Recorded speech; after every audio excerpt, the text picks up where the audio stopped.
একে বলা আছে x plus y is equal to 8, x minus y is equal to 6 হলে এক্স স্কোয়ার প্লাস ওয়াই স্কোয়ারের মান কত। এই প্রশ্নগুলো আমরা সূত্র ছাড়া মুখে মুখে সমাধান করার চেষ্টা করব। এক্স আর ওয়াই এর এমন দুটি মান ধরতে হবে যেন সেই দুইটা যোগ করলে 8 হয়, আবার বিয়োগ করলে 6 হয়। তাহলে দেখেন এক্স এর মান যদি আমরা 7 ধরি আর ওয়াই এর মান যদি 1 ধরি, 7 আর 1 যোগ করলে হয় 8, আবার 7 থেকে 1 বিয়োগ করলে হয় 6।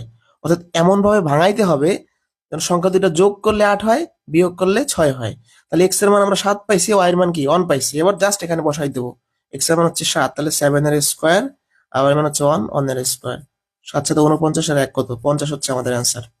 প্রশ্ন দিয়ে বলা আছে x plus y is equal to 6, x y is equal to 8 হলে এক্স মাইনাস ওয়াই হোল স্কোয়ারের মান কত। তো এই দুইটা শর্ত আমাদের স্যাটিসফাই করাইতে হবে। অর্থাৎ এমন দুটো সংখ্যা ধরতে হবে যেন সংখ্যা দুটো যোগ করলে 6 পাওয়া যায় আর গুণ করলে 8 পাওয়া যায়।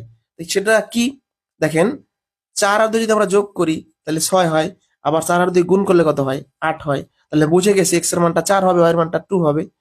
জাস্ট এখানে বসাই দেন, এক্স এর মানটা 4 বসান, আবার 2 বসান। কত হয় 2, 2 এর স্কোয়ার মানে হচ্ছে 4। অ্যান্সার হবে 4। প্রশ্ন 3 এ বলা আছে a প্লাস বি সমান 5, a মাইনাস বি সমান 3 হলে a বির মান কত।